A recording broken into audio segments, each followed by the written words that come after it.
Les presento mi último libro, Érase una vez Jesús el egipcio.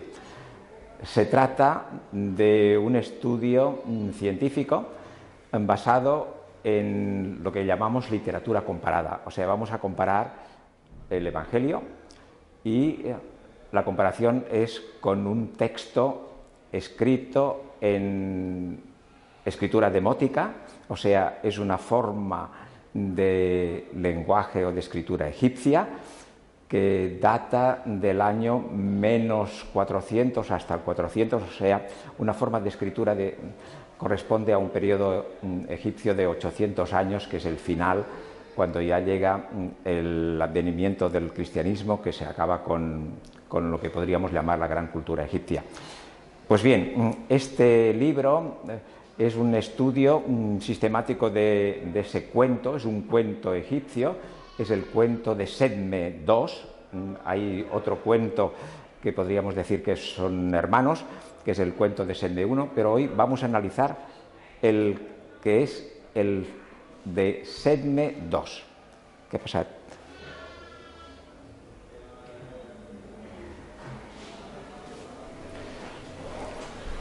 Pues muy bien, pero antes de entrar en materia, me parece que es muy importante saber que el Evangelio, el Nuevo Testamento, lo integramos dentro de lo que nosotros llamamos la Biblia. La Biblia, pues, es un compendio de libros, unos 72, pero está dividido en el Antiguo Testamento y en el Nuevo Testamento. Mi especialidad es el Nuevo Testamento, pero es muy importante ver también, digamos, la forma en que los libros del Antiguo Testamento son tratados y qué es lo que reflejan, si reflejan una historia o son simplemente unas escrituras que hablan de lo que podríamos llamar el gran espíritu del pueblo hebreo. Y aquí tenemos que la arqueología, esto es muy importante, este señor Israel Finkelstein, que como pueden leer es un señor director del Instituto de Arqueología de la Universidad de Tel Aviv. Y este señor Israel Finkelstein es un arqueólogo y nos ha demostrado que lo que se cita en el Antiguo Testamento carece de valor histórico. Esto es muy importante. O sea que cuando se habla, por ejemplo, de Moisés y cuando se habla de los patriarcas, de Abraham y todos los grandes personajes de la Biblia, pues sí, dice que seguramente ha existido histórico pues Salomón y David, pero para nada esa gran, digamos, epopeya de ese pueblo, sino que son unos relatos para digamos, tener el espíritu de un pueblo que se quiere ser escogido por Dios. Pues muy bien, o sea que si ya tenemos ese dato importantísimo de la arqueología, que cuando leemos el Antiguo Testamento, pues ya podemos dejar de lado la historicidad de estos grandes personajes, entonces ya podemos pensar que estamos digamos, en un ambiente en el cual lo que es la historia no es muy importante. Sigamos. Este es, pues, el Antiguo Testamento es una historia de papel. Esto es muy importante. La Biblia, pues, no tenía razón. Cuando se pone este título es porque ya saben que hace mucho tiempo que salió un libro que decía la Biblia pues tenía razón, y evidentemente que explicaba que tenía razón porque hablaba de unas 3 o 4 una serie de cosas que sí que son verdad, pero en cambio no tiene ninguna razón cuando el Antiguo Testamento pues habla de, por ejemplo, la figura de Moisés, que está copiada del rey Sargón. Y yo pongo aquí también alguna parte de ese libro de Sinué el egipcio que yo he estado estudiando, y hay una serie de partes de ese libro de Sinué el egipcio que han pasado a la biografía de este falso personaje tan importante como es Moisés. Muy bien, para estudiar De una forma científica, el Nuevo Testamento es muy importante también conocer la morfología de los cuentos de Vladimir Prop. Ese señor, Vladimir Prop, un ruso, ha descubierto o ha tratado pues algo muy importante, que es que en todos los relatos, digamos, de esa categoría, como leemos en los Evangelios, o los relatos de los grandes personajes, de las grandes gestas, pues hay siempre unos 30, podríamos llamar unos 300 datos o funciones que se encuentran en cualquier sitio. Por lo tanto, son lo que se llaman los arquetipos. Y tanto da que sea Jesús como que sea la descripción de Buda, porque sí que podemos a veces leer en Internet o en algunos otros sitios y se pone la vida de Buda. Pues Buda nació en una cueva y Jesús también, cuidado, porque aquí a veces uno se extralimita y habla de cosas que, queriendo hacer un entre una cosa y otra, pues se va un poco lejos. Pero no, sí que es verdad que en las narraciones de ese tipo maravilloso, pues encontramos unas 30 cosas que se encuentran, incluso podríamos decir, en el Guerrero del Antifaz o cualquiera, pues es evidente que los que relatan estos hechos de esos personajes tienen que un nacimiento fantástico, ya los dioses lo han anunciado y siempre hay un héroe, un antihéroe, hay un enemigo, hay una situación mágica, etcétera, etcétera. Y luego lo interesante es también este señor, que casi nadie lo conoce, pero aquí se lo presento, es el jesuita Patrice Julien de Pomerol, que este señor, habiendo leído también lo que habla Vladimir Prop, hizo un análisis del Evangelio, y aquí lo tenemos, que concluyó que el Evangelio, según San Mateo, coincide con las estructuras de los cuentos maravillosos. Muy bien, y aquí pues relato las funciones importantes como tienen la salida del hogar, el alejamiento, la misión, la interrogación, la información, la agresión, el héroe, el antihéroe, el adversario, el auxiliar, la varita mágica, el combate, la victoria, el retorno, la transfiguración, el castigo, la vuelta a casa, etc. O sea que son cosas que encontramos en todos los sitios. Aquí tenemos arquetipos y funciones comunes.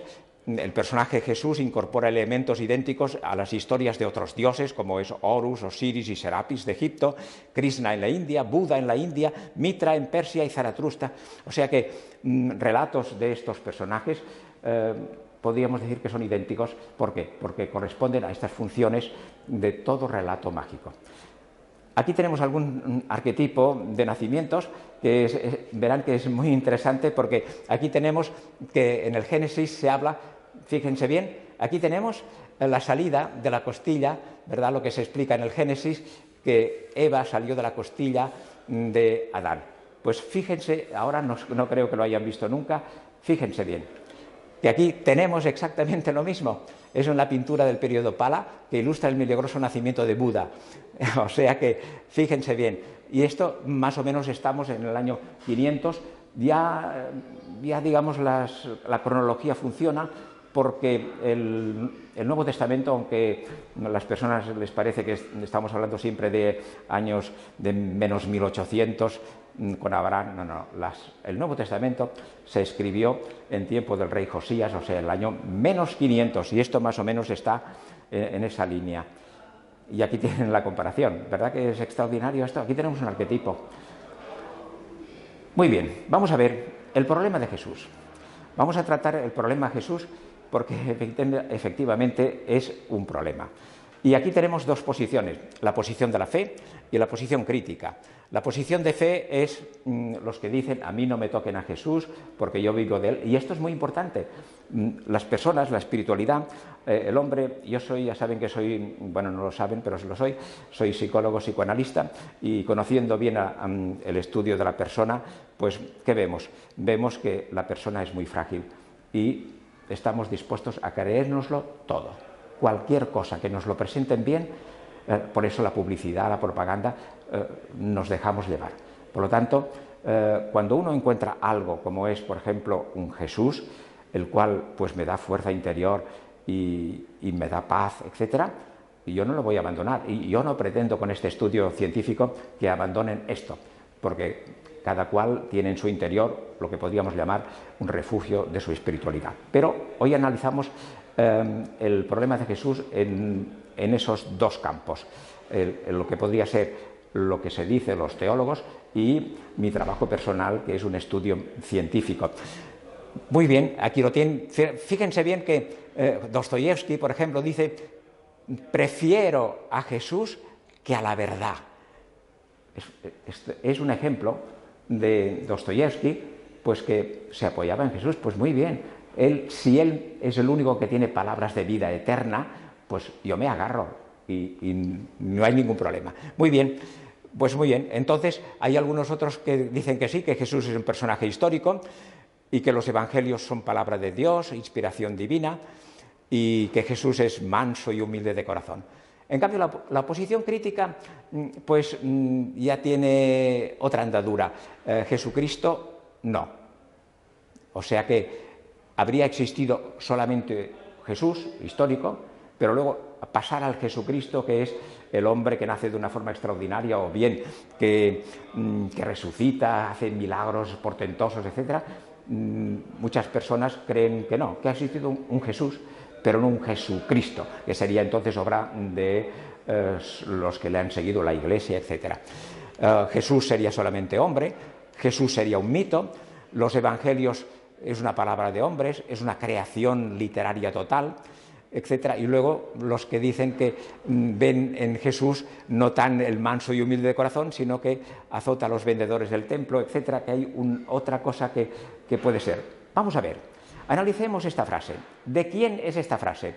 Y también a aquellos mis enemigos que no querían que yo reinase sobre ellos, traerlos acá y decapitarlos delante de mí. Esta frase actualmente está en la televisión. O sea, gente que decapita a sus enemigos. ¿Saben de quién es? Frase turbadora de Jesús. Lucas 19, 27. Y también aquellos mis enemigos que no querían que yo reinase sobre ellos, traerlos acá y decapitarlos delante de mí. Y aquí está el texto, decapitar aquí, catasfasete, que es un apax, que significa que es una palabra que está única y exclusivamente una sola vez en todo el Nuevo Testamento. Eso se llama hapax, o sea, una sola vez. Muy bien, para estudiar, digamos, científicamente el Nuevo Testamento, yo creo que hay que tener en cuenta a este señor, Charles Talbert. Charles Talbert es un profesor de religión, fue un profesor de religión, aquí lo tenemos en North Carolina, y publicó en el año 1974 ese libro de aquí, que traducido es Patrones literarios, temas teológicos y el género literario de Lucas. Y este señor ha dado una pista extraordinaria, que es que todo el Nuevo Testamento está construido con simetrías internas. Y esto, yo que conozco el mundo, pues yo he estudiado en la universidad, he estado en Alemania y en Estrasburgo, he estudiado en la Universidad de Estrasburgo, y entonces he visto que los profesores, ese libro casi nadie lo conoce, y ya no digamos los que después he conocido más tarde cuando he salido de la universidad. Los teólogos no conocen este libro. ¿Por qué? No lo sé, pero es muy importante.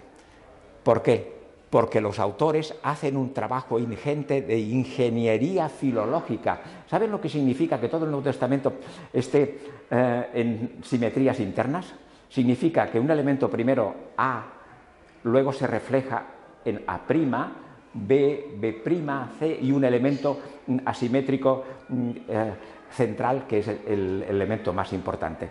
Pues hacer esto no lo hacen los pescadores. Por lo tanto, si ahora tomamos ya el camino de lo que podríamos llamar un estudio científico de policía científica forense, pues entonces ya estamos en otro nivel. Es muy importante el aprendizaje sin error, porque es más difícil desaprender que aprender.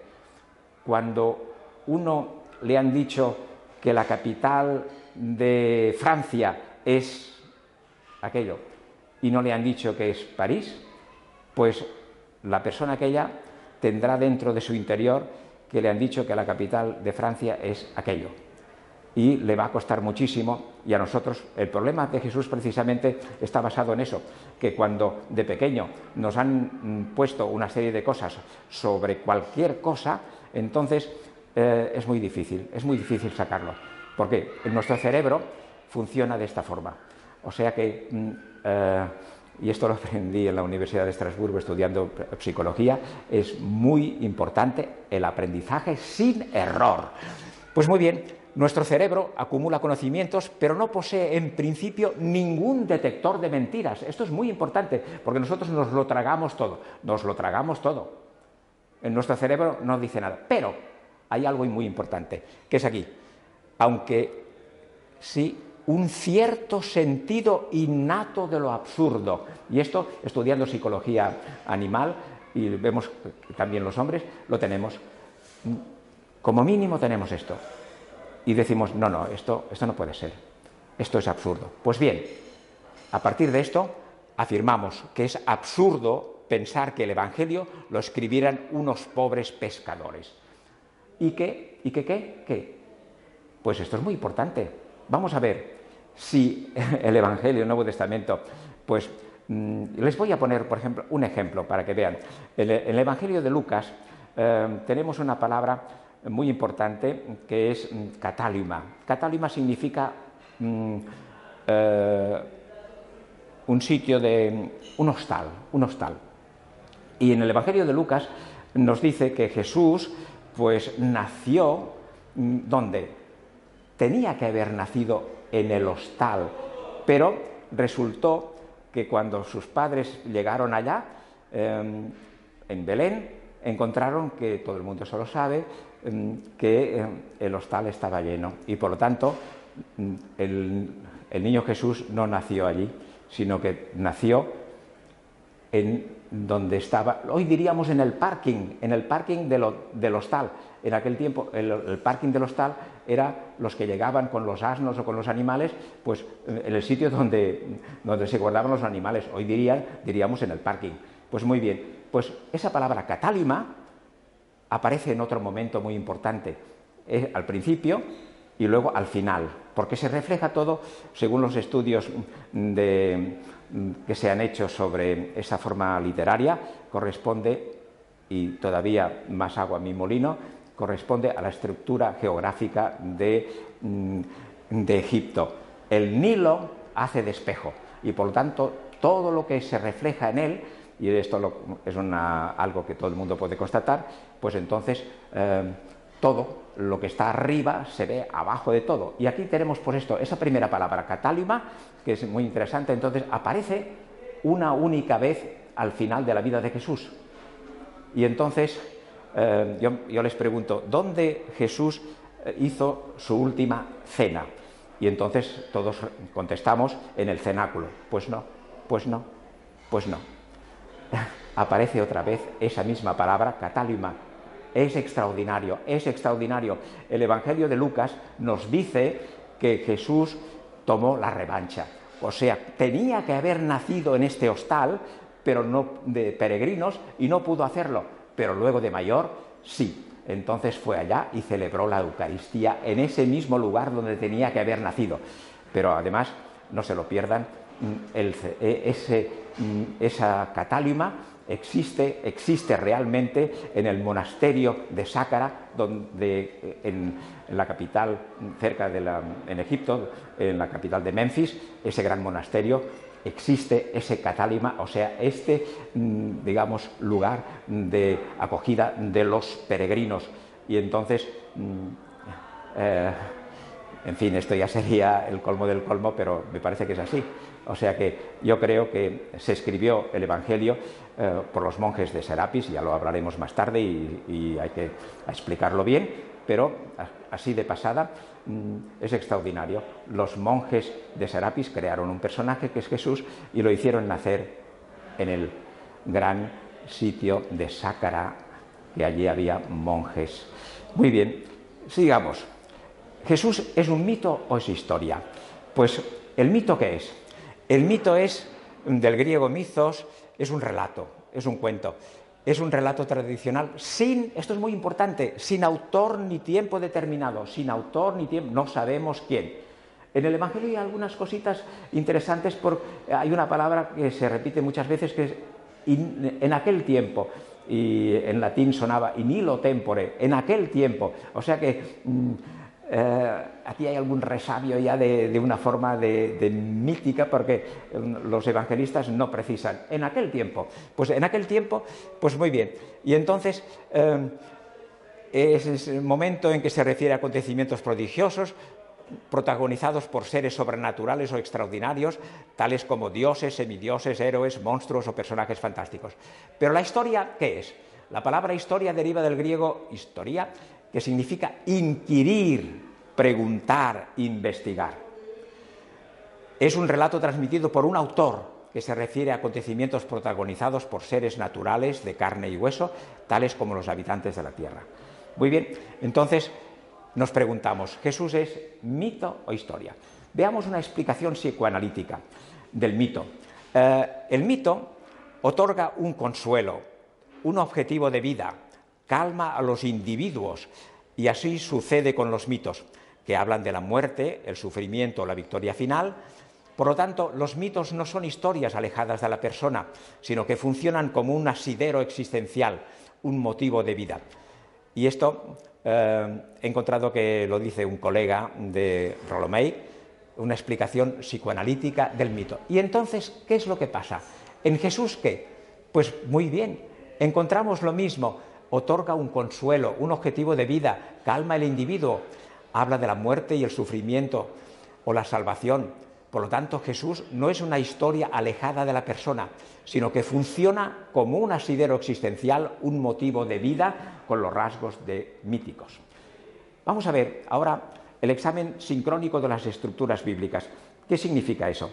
Sincrónico significa todo junto, no tiene nada que ver con la historia, sino que vamos a analizar lo que tenemos nosotros, que es podríamos decir, un cuerpo, y aquí tenemos eso, la sincronía, que es una fijación intrínseca. Luego veremos la diacronía, que es la historia extrínseca de lo que estamos analizando, que es el Nuevo Testamento.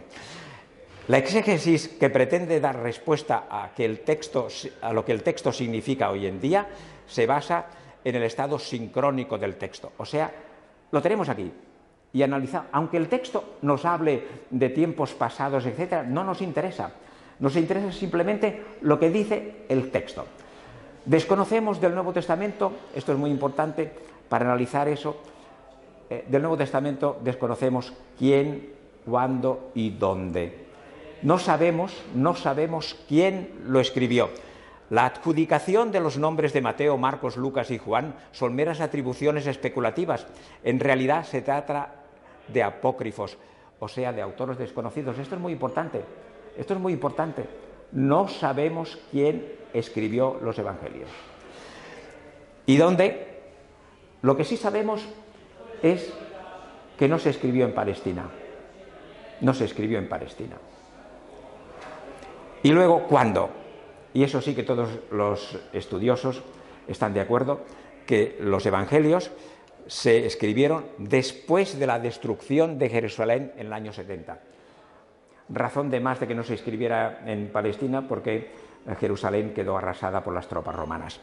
Pues muy bien, ahora vamos a ver el primer testimonio es el trocito del papiro 52, correspondiente al cuarto evangelio de Juan, y que se le sitúa entre los años 115-130. O sea que aquí tenemos la destrucción del templo y de la destrucción de Jerusalén por Tito y Tiberius Julius Alexander en el agosto del año 70. Cuidado con ese señor Tiberius Julius Alexander, que lo veremos después, porque es el único general romano judío. Aquí tenemos el anverso y reverso del papiro 52, ese trocito de papiro, que es de 3 centímetros, es lo único que tenemos como testimonio del cristianismo y, en ese caso, pues del Nuevo Testamento. es del Evangelio de San Juan. Y según los estudios con el carbono, etcétera, pues este data de ese año 125, 150, no sabemos, bueno, porque el estudio del carbono no viene de 50 años, no se sabe. Pero bien, estamos aquí. Pero fíjense bien que esto es lo único que tenemos. O sea que antes de eso no hay nada, de nada, de nada que sea cristiano. O sea, no tenemos ninguna reliquia, ni tenemos ninguna constancia de ninguna comunidad cristiana, a pesar de que San Pablo nos hace creer que envió sus epístolas a los tesalonicenses, a los romanos, a los filipenses, etcétera, etcétera. Tendrían que haber unas comunidades, pues esas comunidades a las cuales pues Pablo en el año 42, 45, 50 les enviaba esas cartas. No tenemos nada, no hay ninguna comunidad. Imagínense ustedes si recibieran algún día una carta de San Pablo, no la iban a guardar. Hay gente que guarda una reliquia supuesta de cualquier cosa y dice, esto es de... No, o sea que las comunidades de los primeros del año 50, 60, 70, 80, pues que Pablo podía haber evangelizado, nada, de nada, de nada. Y esto hay que admitirlo, es así, estamos hablando siempre de cosas concretas, esto es lo que sabemos. Hay un supuesto fragmento evangélico de Marcos en una momia egipcia, esto pues iría otra vez el agua a mi molino, porque hay un señor que ha encontrado en una momia pues un trocito que sería del evangelio, no sabemos bien si sería de... El señor que nos ha dado esa noticia, todavía hace ya 2 o 3 años que lo ha publicado en una revista, pero todavía no nos ha dicho exactamente cuál es ese trozo del Evangelio encontrado. Pero en fin, estaríamos en el año, pues, bueno, si es del año 90, pues, según parece, pues, también, como estamos en esta línea, pues, muy bien, significaría que ya en el año 90, pues, el cristianismo ya se había, claro, se había expandido. ¿Cómo no se iba a expandir si nació allá? Otra cosa muy importante, cronología de los papiros y ninguno está completo. O sea, el Evangelio de Juan, lo acabamos de ver, es más o menos hacia el año 130. El Evangelio de Mateo, 150, 200. El de Marcos, 250. El Evangelio de Lucas, el siglo III. Y los Hechos de los Apóstoles, el siglo III. Esto es lo que tenemos. O sea que, claro, es eso. La cronología hemos de basarla en hechos concretos y por lo tanto lo que tenemos es en ese periodo de tiempo. La sincronía, o sea, lo que estamos ahora analizando, que es, podríamos decir, una autopsia, ver con los propios ojos, es muy importante. Cuando se hace una autopsia forense, no es una descripción de las apariencias, es el informe policial, no, sino que la antropología forense se trata del estudio científico de los restos humanos, desde la muerte biológica hasta que llegan a nuestras manos para su investigación. Y yo me he atrevido a decir pues que yo hago una autopsia bíblica, no describo las apariencias que sería un informe teológico que Jesús, pues mira, leo en el Evangelio un texto que dice que Jesús se pasea por una ciudad, que la gente va detrás de él, etc. No. Aquí vamos a hacer un examen profundo de exégesis forense, que es el estudio científico de los textos bíblicos. O sea que no vamos a hacer un análisis, digamos, superficial que podría hacer la policía, que puede decir, mira, he encontrado un cadáver en la calle tal, muy bien, ¿y entonces qué pasa? Y se puede incluso decir, ese señor, pues lo hemos encontrado en un río y pues alguien le habrá ahogado aquí, o se habrá ahogado, pero el examen forense no se fía de las apariencias y entonces mira en los pulmones si hay agua, no agua. Y resulta que en este señor, que aparentemente está en un río, pues tiene en sus pulmones agua salada. Por lo tanto, significa que alguien lo ahogó o se ahogó en el mar y lo ha traído allá. O sea que esto es muy importante. El objeto de estudio, o sea, analizando o haciendo, digamos, el parangón con un cadáver, el cadáver, todo antropólogo forense sabe lo difícil que es determinar la fecha de la muerte y la autoría. Es por eso que hay que observar hasta el más mínimo detalle que pueda orientarnos sobre el tiempo transcurrido desde la muerte y la aparición de los restos. Y el exégeta bíblico, que continúo diciendo sobre todo que no es un teólogo, sino que el exégeta analiza profundamente el texto, todo exégeta forense sabe lo difícil que es determinar la fecha de la redacción del texto y su autoría, que es lo que nos pasa exactamente con el texto. Tenemos unos papiros, pero hemos de analizar cuándo se escribieron y quién. Es por eso que hay que observar hasta el más mínimo detalle que pueda orientarnos sobre el tiempo transcurrido desde su redacción y su aparición. Aspectos fundamentales del análisis. ¿Cuáles son? El del cadáver o de los restos, establecer una unidad del cuerpo. Si está el cadáver desmembrado, pues mirar las piernas, los brazos y decir, sí, todo esto corresponde al mismo individuo. La fijación cronológica, el lugar donde se ha encontrado el cadáver, determinar el lugar de la muerte, la identificación de la autoría y el móvil, el por qué se ha matado, etc. Y ahora, gracias a la composición del ADN, que son los genes y cadena de genes, y la secuenciación de ese ADN, podemos conocer muchísimas más cosas. Y ahora sí que puedo decir lo que vi un día en la televisión, de que la policía, un policía de México decía algo muy que es de risa, pero no es de risa. Decía, bueno, a mí me dicen, tiene que resolver el caso, ahí tiene un cadáver, pues encuéntreme, por favor, encuéntreme quién lo ha matado. Entonces, ¿cómo lo hacemos nosotros? Nosotros no tenemos como los americanos que tienen el ADN y ellos resuelven y saben quién lo ha matado porque saben el ADN. Nosotros no tenemos el ADN. Entonces, ¿qué hacemos? Torturamos y siempre resolvemos el caso. Se trata eso de utilizar los medios que tenemos, torturamos. Entonces yo creo que los teólogos torturan también el texto. ¿Por qué? Porque no van al ADN, que es lo que nosotros vamos a estudiar hoy. El texto bíblico o papiros es establecer esta unidad de texto y lo mismo, pero atención, ver la composición del ADN, los vocablos y cadena de vocablos. ¿Qué es eso? Pues ni más ni menos que las palabras.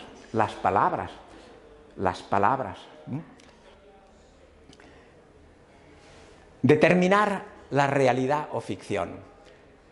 La muerte natural o bien provocada. El antropólogo forense, por métodos analógicos e inductivos, deductivos, irá obteniendo información del sexo, la edad, la estatura, la causa o motivo de la muerte, la fecha de la muerte, las características especiales como existencia o huellas de antigua patología, que nos conducirán a la identificación de la persona a quien correspondió aquel cuerpo en vida. ¿Qué hace el exégeta forense? Intentamos ver eso. Por métodos también inductivo-deductivos, irá obteniendo información del tipo de escritura, si es una copia, si es un original, la causa o motivo de la fijación del texto, la fecha de la muerte, o sea, el final de su escrito, cuando el escrito que tenemos ya no ha tenido más añadiduras ni nada, sino que es lo que tenemos. Y luego las características especiales como existencia o huellas de antiguas escrituras, plagio. Si en el texto del Evangelio vemos que allí dentro hay otras escrituras escondidas, decimos que ese texto pues está plagiado, que nos conducirán a la identificación de la persona a quien correspondió aquel cuerpo u obra literaria. Vamos aquí, por esto, a ver literatura comparada. O sea, hacemos un estudio de literatura comparada. Vamos a comparar para ver si precisamente hay plagio o no, si hay otros textos dentro de ese texto del Evangelio, y vamos a analizar eso. Literatura comparada. Vamos a ver qué comparamos. Los textos bíblicos, los evangelios, los vamos a comparar con los textos egipcios de Sedme I y Sedme II. Y yo creo que precisamente mi estudio se basa en eso para poder demostrar que los evangelios, el Apocalipsis, los Hechos de los Apóstoles, se copiaron de esos dos cuentos egipcios, Sedme I y Sedme II. Y además, esos Hechos de los Apóstoles también copiaron del náufrago, otro texto egipcio. Y el libro de Jonás se copió del náufrago. San Pablo, su vida y su obra del náufrago. Es un texto fantástico que narra las aventuras de un naufragio, pero con una dimensión antropológica y teológica extraordinaria, escrito el año menos 2700. Pues muy bien, y aquí Moisés y la parábola del hijo pródigo están copiados de Sinué el egipcio. Pero en fin, hoy no vamos a tratar de tantísimas cosas, sino que vamos a centrarnos en ese cuento de Sedme II. Ahí tienen el cuento de Sedme II y ahí pueden ver ustedes cómo es la escritura. ¿Ven? Eso es la primera página de ese cuento. Y aquí verán unas flechas, verán una serie de cosas que yo empecé ya a trabajar hace, pues, bueno, muchísimos años, hace ya 40 años.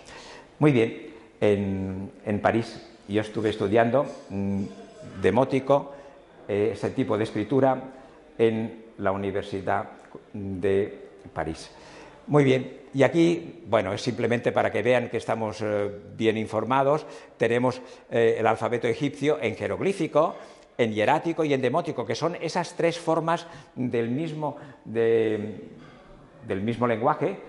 del mismo idioma, pero que ha tenido transformaciones. Muy bien, y aquí les presento, yo no estoy aquí, pero no lo hice expresamente aquí, yo estaba en un momento, digamos, en ese congreso de lengua demótica en París, que después yo asistí en otro en Oxford en el 2011 y en Würzburg en Alemania el 2014 recientemente, pero ese es del año 2005. Y aquí tenemos, que esto es muy importante, casi el 90% de las personas que trabajamos ese tipo de escritura. Y como ven, bueno, tengo que decirles que no hay ningún español, ni ningún portugués, nadie. Todas estas personas son ¿de dónde? De Alemania, son de Francia, de Inglaterra, de Estados Unidos. Y aquí este señor, pues, era en aquel momento el director de la Biblioteca de Alejandría. Y muy bien, pues aquí están, unos 110, somos unos 120, etcétera, que estudiamos esto. Y no hay ningún otro teólogo de español, pues, que conozca esos textos. Muy bien, presentación del cuento de Sedme.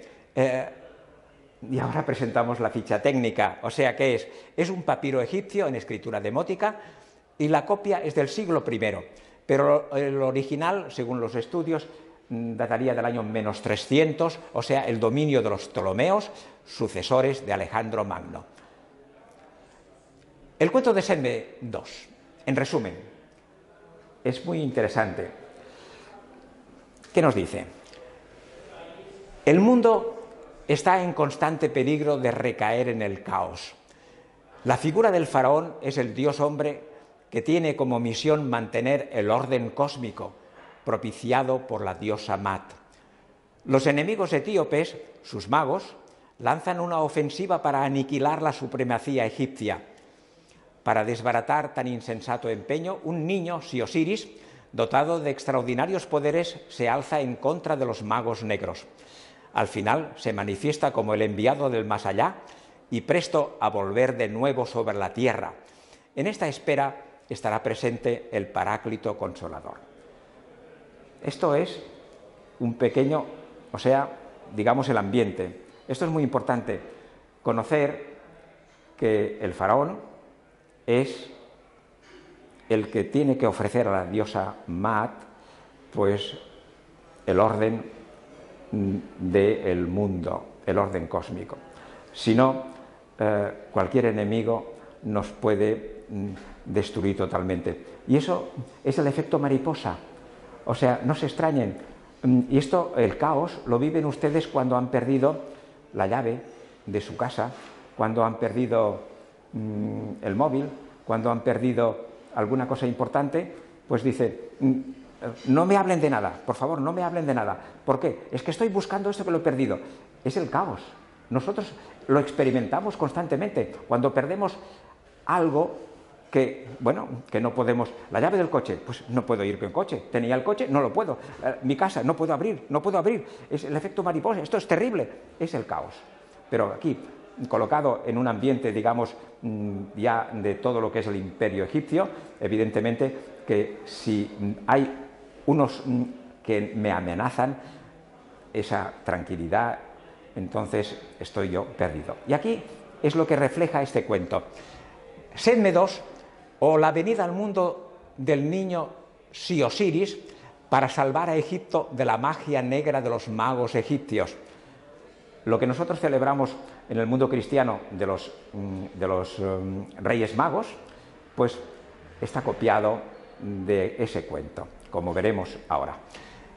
En la corte del faraón egipcio se presenta un paje enviado por unos magos etíopes con una escritura encerrada en un sobre. Es curioso que en nuestra tradición, ahora cuando viene Navidad, pues están los Reyes Magos, pero antes hay un paje al cual se le entregan unas cartas. Es muy curioso esto. Hemos guardado esa tradición. O sea que los niños van a entregar a un paje pues una carta. Pues eso mismo, pero al revés. Es el paje que en nombre de los reyes magos, o de esos magos, más que reyes, magos, pues nos entregan una carta y se la entregan al faraón de Egipto. Y entonces aquí les dice, es afrenta, la provocación, el reto es humillar a Egipto. ¿Hay alguien que sea capaz, sin abrirla, de leer, conocer el contenido de la carta? Vocifera el mensajero del país de los negros. La consternación invade los corazones de los magnates reales, evidentemente que cunde el pánico. ¿Por qué? Porque si la magia de los etíopes es mayor que la magia de egipcia, viene el caos. Y esto lo vemos hoy, que hay con esa, que los que entran en el sistema, en los sistemas informáticos de los países, pues esto es el caos. Porque pueden paralizar todo el mundo, porque ahora la guerra ¿dónde está? En los ordenadores. Y es exactamente lo mismo, es la magia. Si los etíopes tienen una magia más potente, estamos perdidos, el caos. Y es normal, entonces, que el faraón, pues aquí hay un terremoto en la corte real.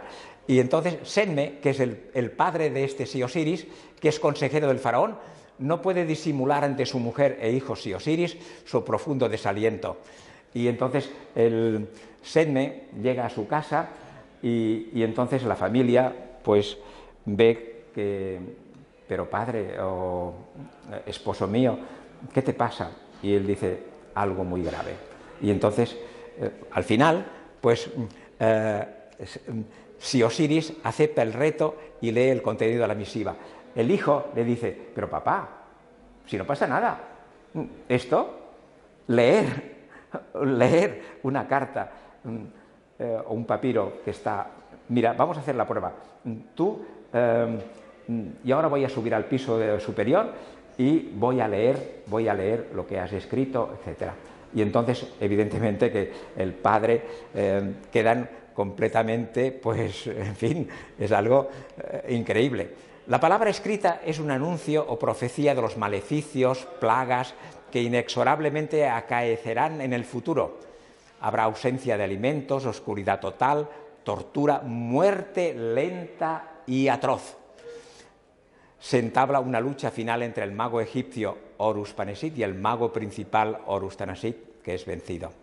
O sea que si Osiris revela su verdadera identidad, él es Horus, nacido como Salvador y desaparece súbitamente, y un nuevo hermano viene a consolar a la familia. Pues esto es ese cuento egipcio que ahora vamos a ver lo que ocurre. Fíjense que aquí tenemos en el Evangelio la anunciación a las madres. O sea, en ese cuento egipcio se habla de eso, de que el enviado de Dios dice a una mujer, que es la madre de ese niño, le dice: ¿no eres tú, Maitusquet, la esposa de Sedme, que duerme en el templo? Mañana ve al jardín de tu marido, mira, tú encontrarás una planta de lechuga que crece allí. La arrancarás con sus hojas, con las que prepararás una medicina a tu marido, te acostarás a su lado y esa misma noche concebirás a un hijo suyo. Y aquí tenemos exactamente lo mismo. Fíjense que Maitusquet significa la llena de gracia. O sea que estudiando, es claro, siempre estamos igual. Yo al principio no lo sabía, pero cuando empecé a estudiar escritura demótico, pues entonces vi que Maitusquet es lo mismo que se dice de la Virgen, que era la llena de gracia, la que Jaritomene. Pues muy bien, aquí tenemos eso, los anuncios de las madres, y tenemos el anuncio a los padres, o sea que exactamente igual. Maitusquet, tu esposa ha concebido de ti, y el niño que dará a luz se llamará Si Osiris. Sí significa hijo, hijo de Osiris, hijo de Dios. Y aquí igual, a José le apareció en sueños el ángel del Señor, se les aparece en sueños exactamente exacto. Yo aquí a veces ya no se trata de comparar cosas. Hay momentos en que los evangelistas pues no copian tanto, porque se les descubriría enseguida, pero hay algunas veces en que casi es una fotocopia. Luego, a los 12 años, está enseñando en el templo. Ahí tiene ese niño, el Si Osiris, pues que también a Sedme anhelaba que el faraón le invitara a la fiesta. Es muy curioso, porque aquí también, el niño también, los padres van a la fiesta. O sea que hay muchísimas cosas, digamos, en el texto y en el contexto de la situación. O sea que aquí el niño Si Osiris también discute con los sabios, los sacerdotes del templo, y aquí el niño Jesús. Y los magos postrados ante los niños. O sea, hay un momento del final, el final del cuento, que Horus, el hijo de Tanasit, que es este, uno de los 3 magos, se postró contra el suelo ante Si Osiris, el hijo de Osiris.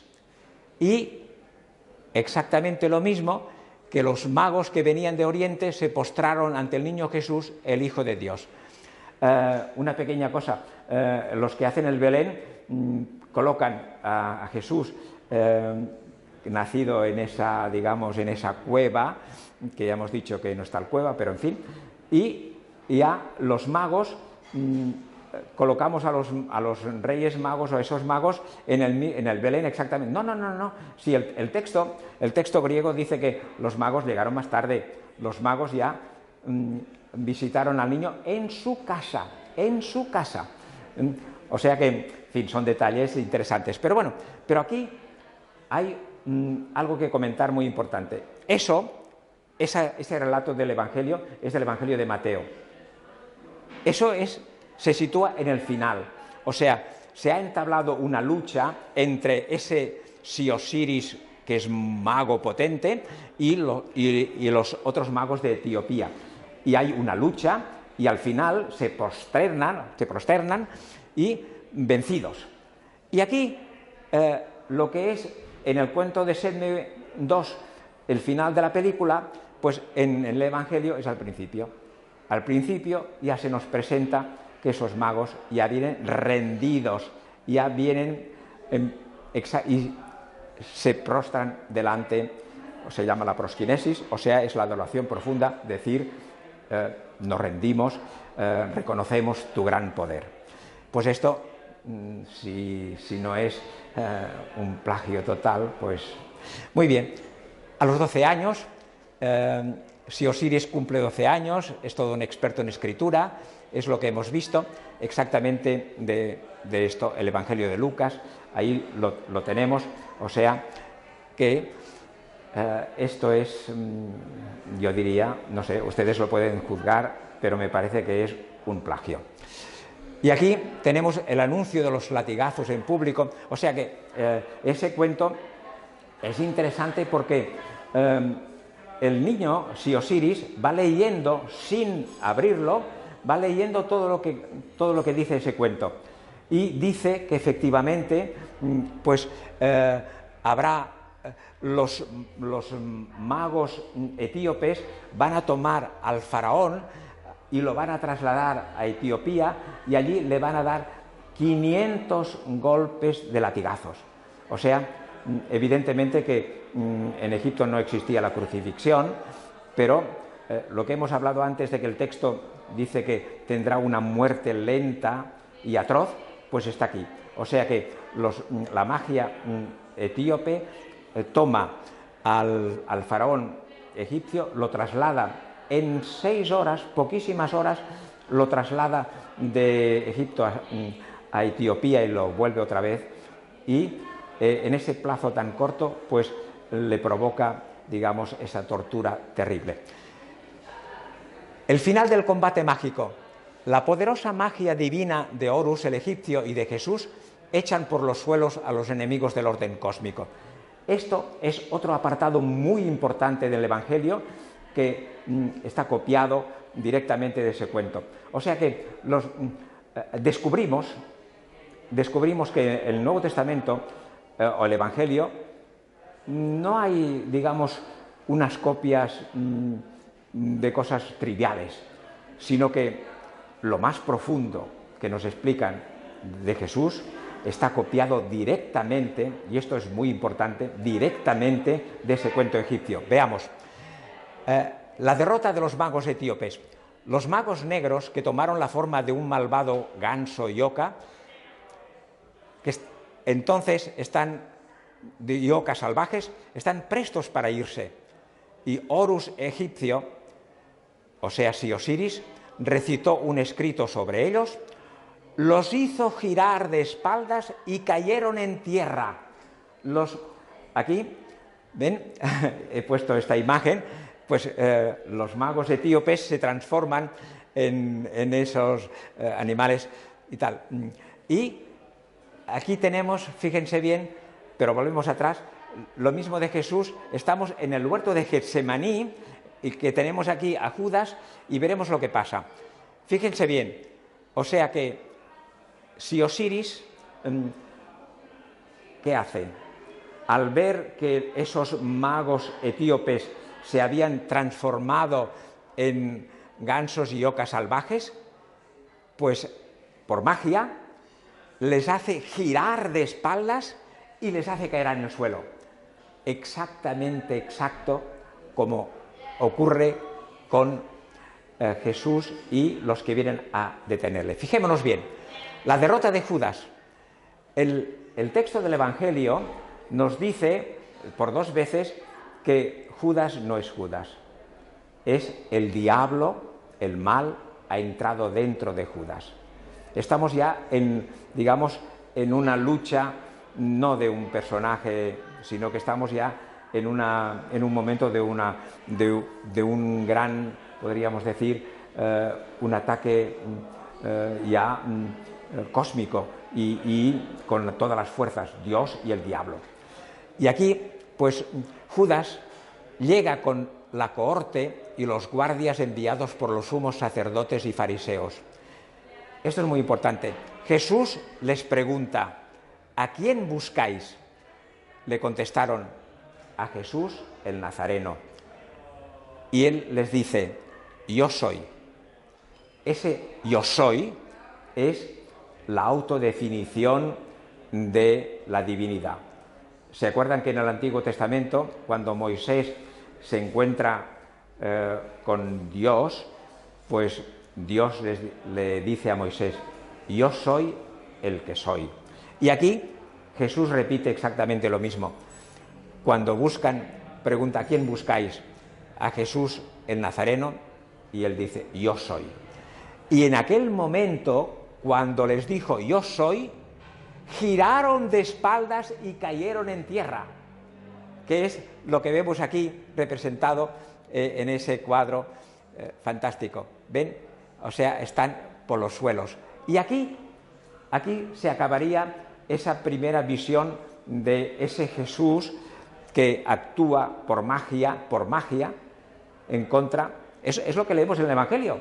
El Evangelio leemos esto, que Jesús, en el momento que lo van a detener, echa por los suelos, cayéndose, dando la vuelta y cayendo en el suelo, y punto. Y aquí podríamos decir que demuestra Jesús que tiene el poder para hacer esto. Pero, como el cuento es muy complejo, entonces Jesús ya toma no la figura de ese Osiris, sino que toma la figura del faraón, que hemos visto que va a tener una muerte lenta y atroz. Y es lo que ahora está aquí.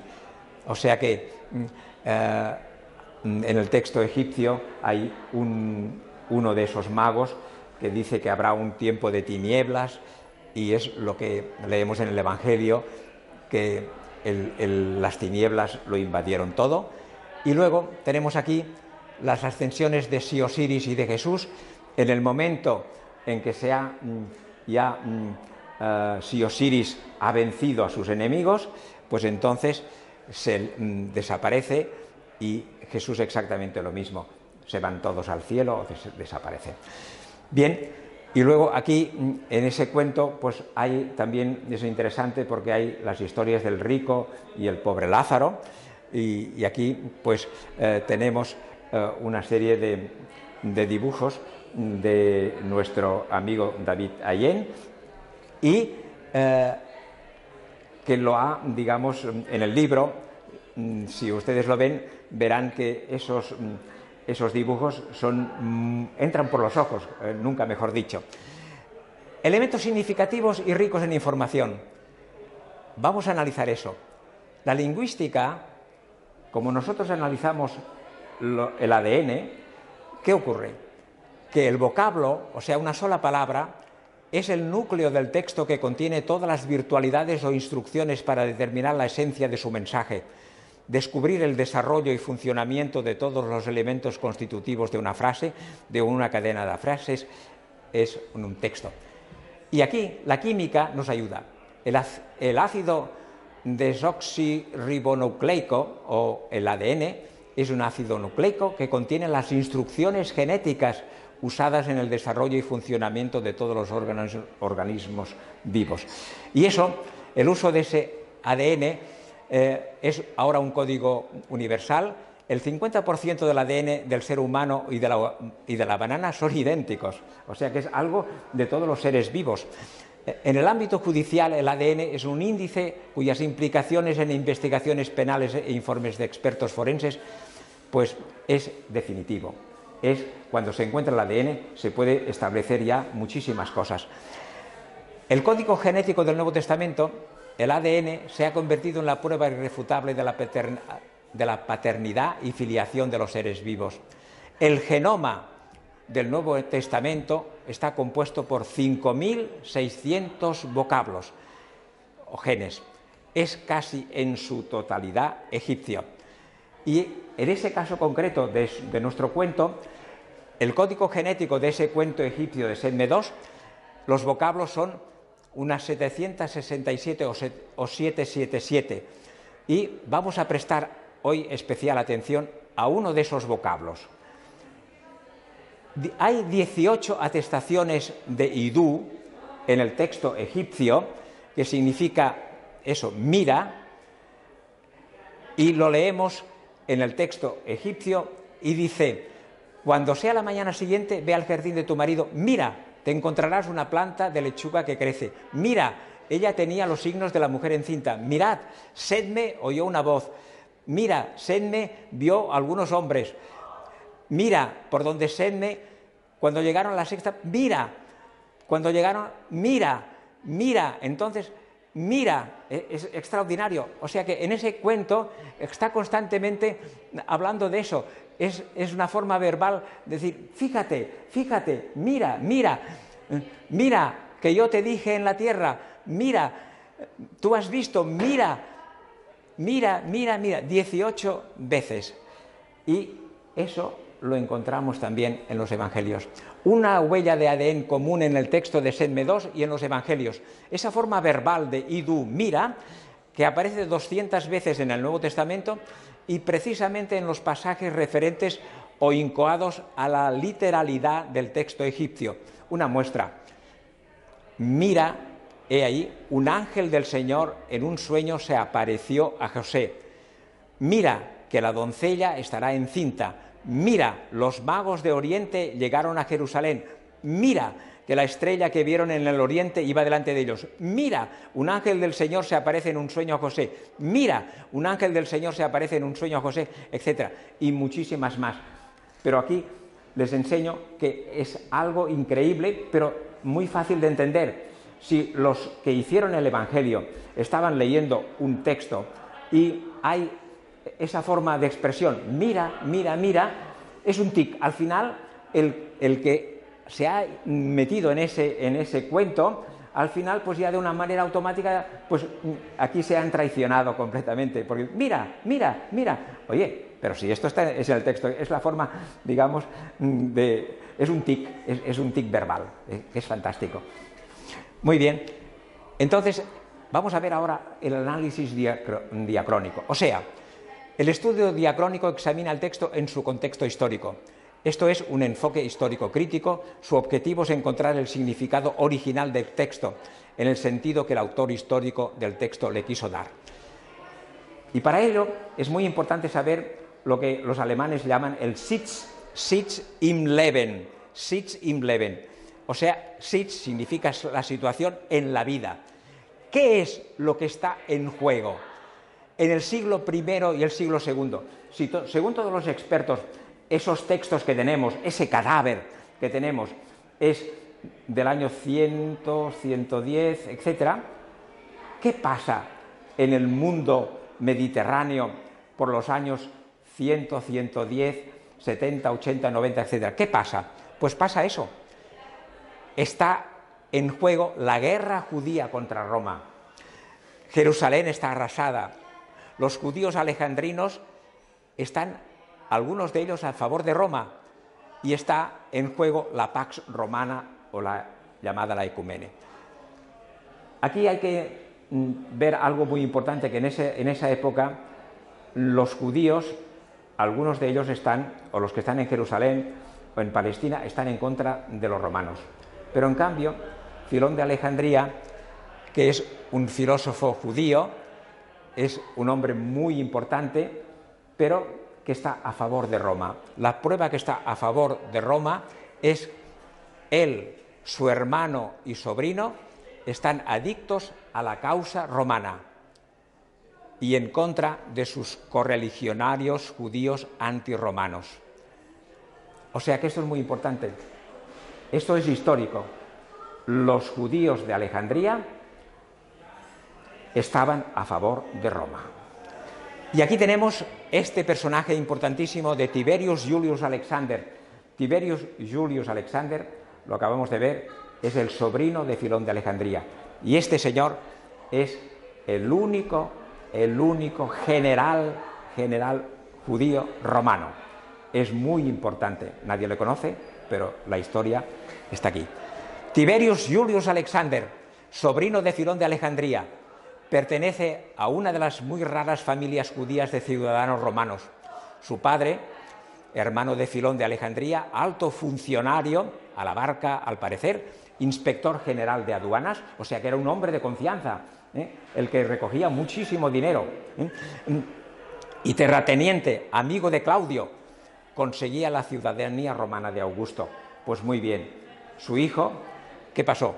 Tiberius Julius Alexander, el único general romano judío, ese señor, cuidado, que antes de ser general era el año 42 al 46 procurador imperial de Egipto y el año 46 al 48 gobernador de la provincia de Judea, Samaria y Galilea. Crucifica a los hijos de Judas el Galileo. Es muy importante. Fíjense bien, el año 46 al 48 está en Palestina, está en Jerusalén. Y allí, en principio, a estos años, si nos creemos lo que nos hacen creer, Jesús habría muerto hacía pocos años y entonces el cristianismo empezaba a ser incipiente, y San Pablo, etc.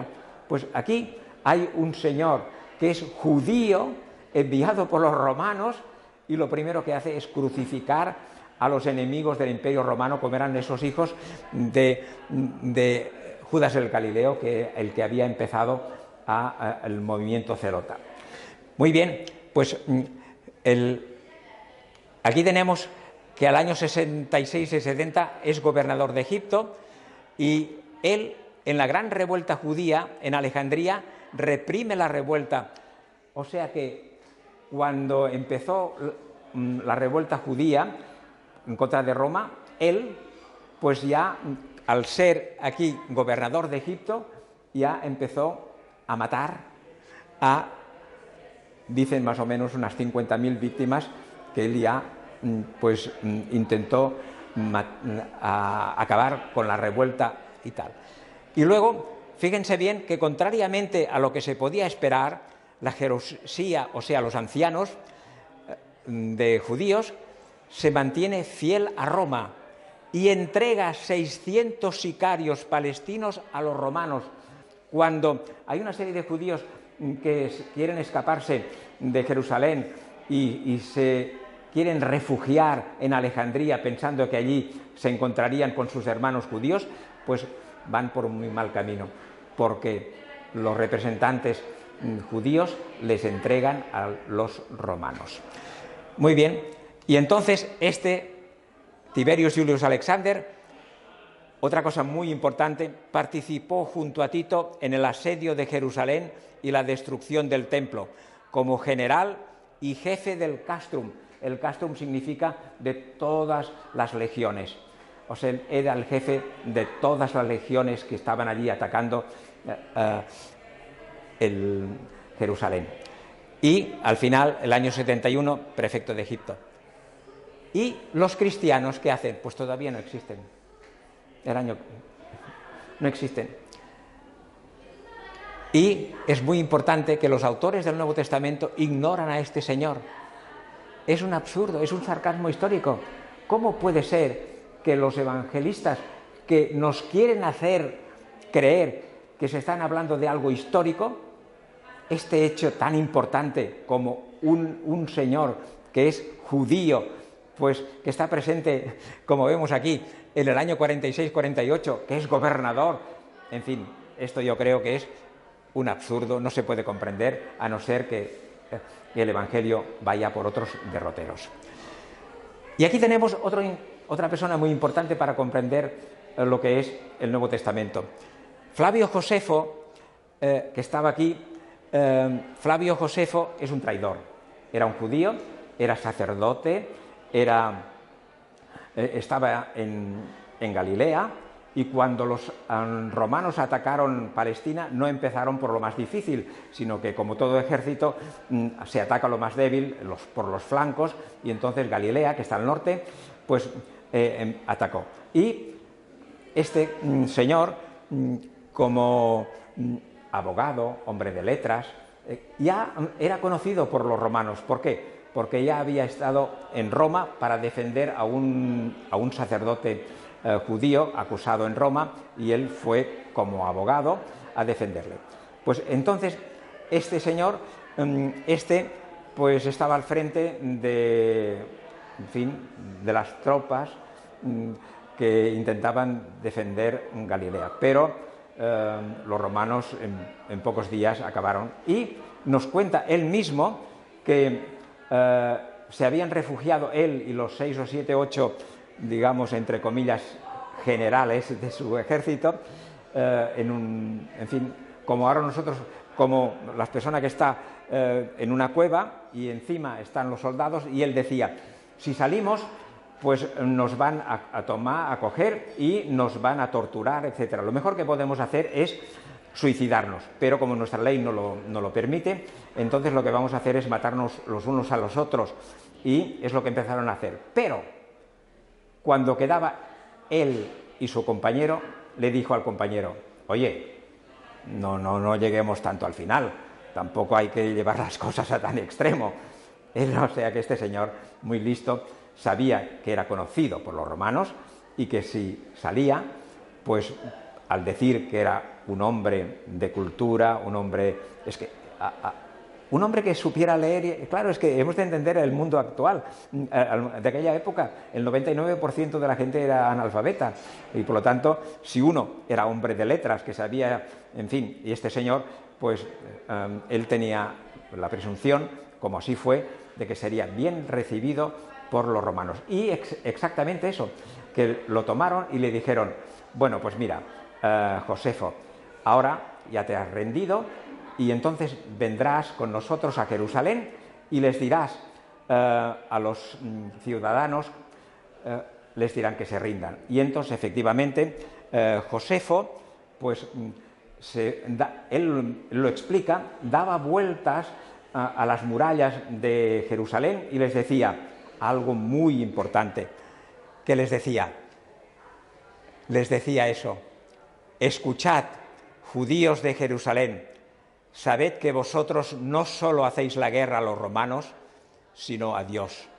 Dios ya no está en Jerusalén, Dios está en Roma.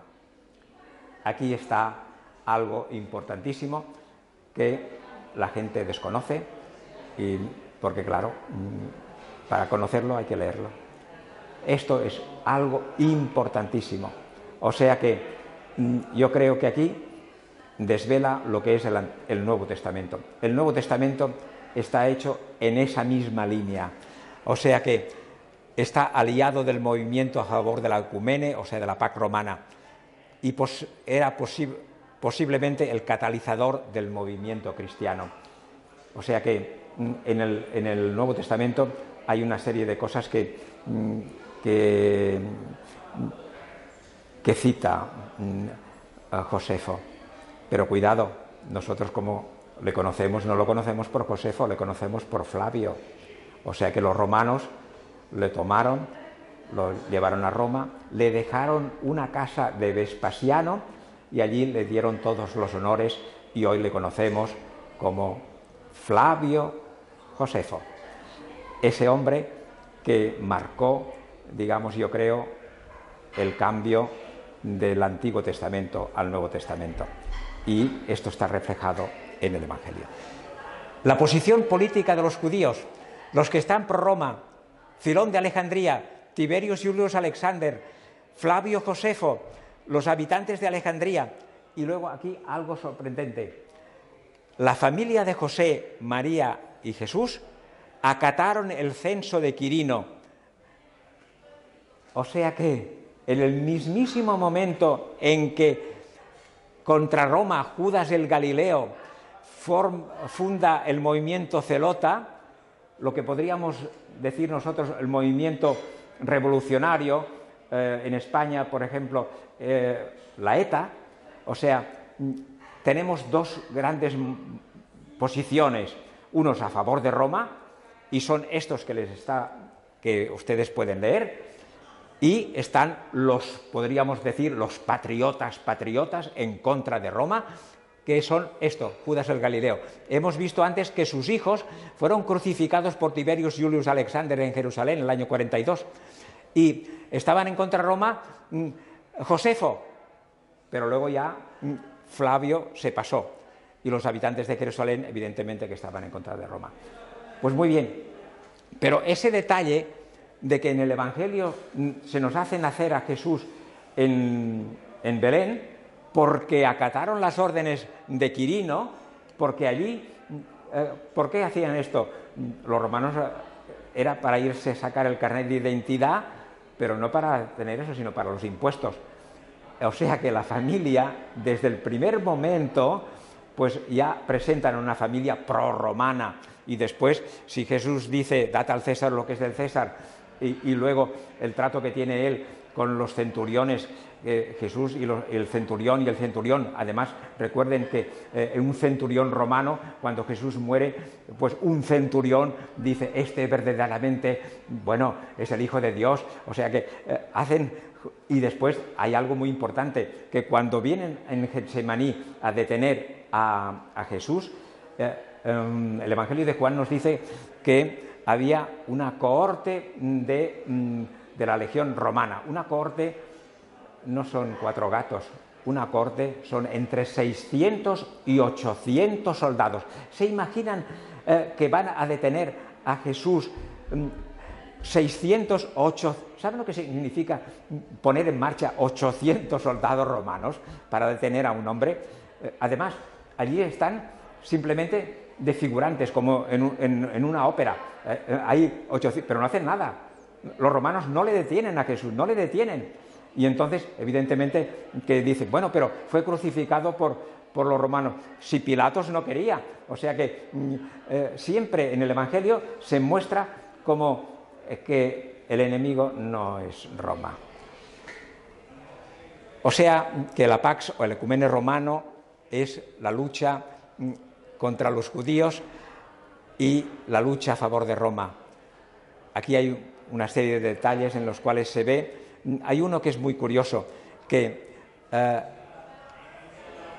hay aquí uno de los que estaban en contra de los romanos, nos dice los Hechos de los Apóstoles que el jefe era uno de Cirene, uno que sería el jefe de los que atacan a los romanos. Uno de ellos, el jefe, sería de Cirene. Es muy curioso, porque hacen ayudar a la cruz uno que es precisamente de Cirene. Es extraordinario. Hay muchos detalles, ¿eh? O sea que lo que hemos dicho al principio, que si actuamos como la policía que mira los detalles, pues como estamos en una, digamos, el Evangelio no es historia. El Evangelio han querido presentar a un personaje extraordinario que vivió, ya que los Evangelios y el movimiento cristiano se puso en marcha después de la destrucción del Templo de Jerusalén, y como hemos estado indicando, los Evangelios están hechos por expertos y por lo tanto para hacer el Evangelio o el Nuevo Testamento tardaron unos cuantos años, y como vamos viendo por los datos, pues la cosa pasaría alrededor del año 100, 110, pues entonces elaboran a un personaje Jesús, pero muchos años antes, pero de una forma, todo es con un ropaje mítico extraordinario. Y si queremos ver alguna cosa histórica, pues nos descoloca, porque las cosas no concuerdan. Muy bien, entonces, ya lo ven, hay el movimiento Celotra en contra de Roma, y tenemos al movimiento cristiano pro-Roma, y todo ello, que también lo hemos dicho, la familia de Jesús es desde el primer momento colaboracionista, y tenemos en una visión global de que Jesús, en esa frase de que dad al César lo que es del César, pues en el contexto que nosotros hemos explicando, pues concuerda muy bien con esa visión. O sea que Jesús, el personaje Jesús, lo crean a favor de Roma. Muy bien, y entonces el Evangelio pro Roma, unos detalles significativos. Jesús diría, dad al César lo que es del César, y cura a un esclavo, que la palabra griega es doulos, muy querido, amante del centurión. Evidentemente que las traducciones pues son muy importantes. Si nosotros leemos en el Evangelio que un centurión fue buscando a Jesús porque tenía a un criado enfermo, pues esto no resiste a la crítica, porque un centurión, vamos a ver, seamos serios, un centurión es el jefe de 100 soldados, y ¿se creen ustedes que un jefe militar se irá corriendo a ver si encuentra una persona que pueda curar a un criado, pues si el criado está enfermo, pues que se muera y no pasa nada. Pero no, el Evangelio dice una palabra muy importante, que es doulos, y no, es su amante. Entonces aquí sí que hay otra de las cosas que podrían hacernos comprender lo que es la homosexualidad dentro del ejército romano, y que aquí pues tendríamos una pequeña muestra de que Jesús cura a un amante. En fin, ya ven que la cosa es muy, muy interesante. San Pablo, por ejemplo, dice en la epístola a los romanos: sométase toda persona a las autoridades superiores, porque no hay autoridad sino de parte de Dios, y las que hay por Dios han sido establecidas. Bueno, pues estamos viendo como en el Nuevo Testamento hay toda una serie de detalles muy significativos, y San Pablo dice, por ejemplo, que los que se oponen a la autoridad, a lo establecido por Dios, a Dios resiste, y los que resisten acarrean condenación para sí mismos. O sea que San Pablo les habla de que hay que someterse a las autoridades, porque la autoridad, toda autoridad viene de Dios, y en aquel momento la autoridad es de Roma.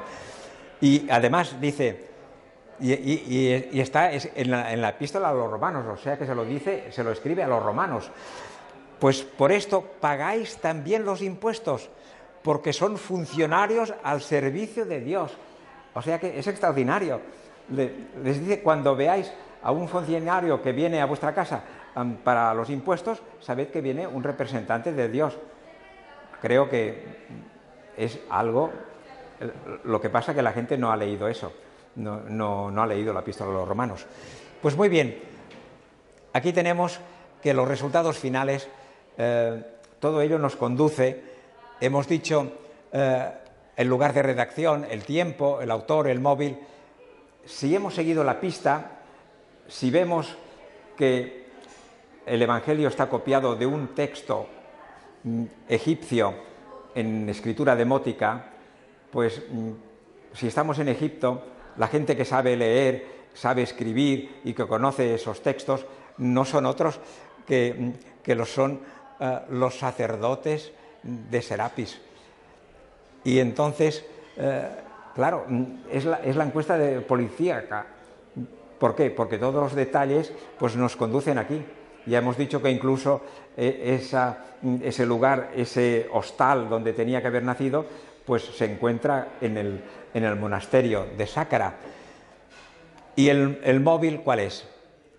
Crear un personaje, Jesús, sometido a la autoridad de Roma. Está sometido, pero muy hábilmente puesto. ¿Por qué? Porque los tiempos han cambiado, y como dice, claro, hemos de tener en cuenta eso que hemos hablado antes de Flavio Josefo. Les dice que Dios ya no está en Jerusalén, Dios está en Roma. Y esto es para mí definitivo. Y el Evangelio está escrito en esa línea. Por lo tanto, los sacerdotes de Serapis del monasterio de Sácara, para promover la paz romana, crean el personaje Jesús. Mi conclusión es esta: el Jesús del Evangelio es una construcción literaria, no ha existido. ¿Y tú, Jesús? En fin, ¿tienen alguna persona, alguno de ustedes quiere hacer alguna pregunta? Estoy a su disposición.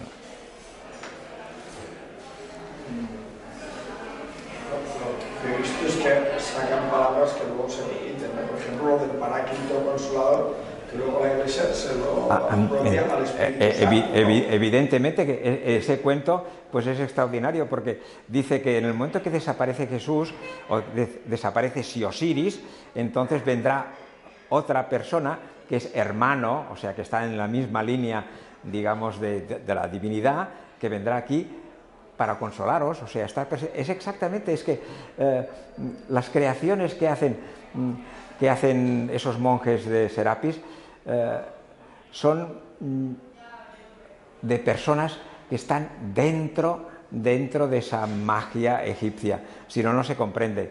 O sea, un lector, nosotros mismos, yo mismo, que conozco ese texto, no puedo hacer, porque hay que meterse dentro, y no solamente de ese texto, sino de todo lo que es en el Nuevo Testamento. Hoy hemos analizado ese cuento, pero hay como mínimo unas 5 grandes fuentes egipcias, y es algo muy difícil, solamente por expertos, que están haciendo como una gran alfombra de varios colores y los van entremezclando, y las personas que están, las mujeres que hemos visto que están en un telar y están haciendo una alfombra, pues esto es muy difícil. O sea, que poner los colores en su sitio, y es lo que hacen los evangelistas.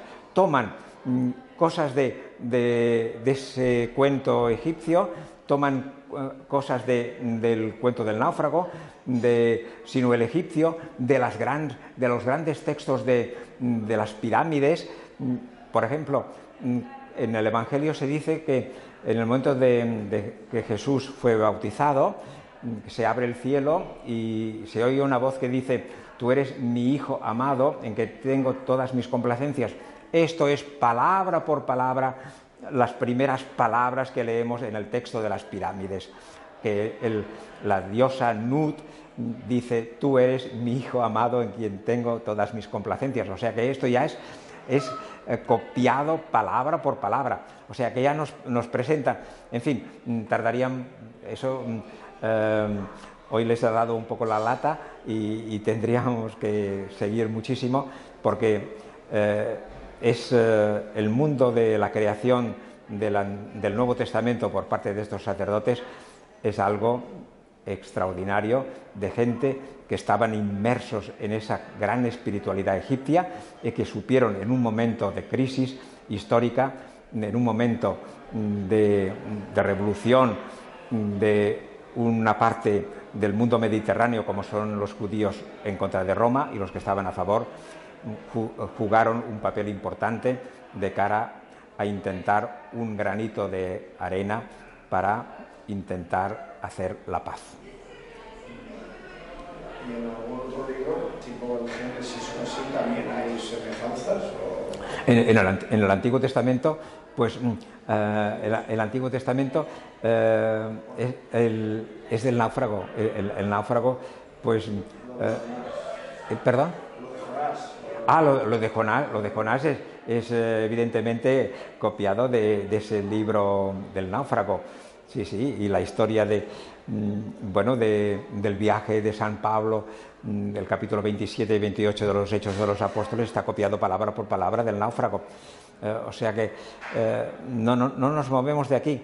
O sea que la influencia en el Antiguo Testamento, sí que hay una influencia de Asirio-Babilonia, esos textos, digamos, de la epopeya de Gilgamesh, o sea, de lo que fue el diluvio universal, etcétera. Pero en el Nuevo Testamento yo no he encontrado nada que no fuera egipcio.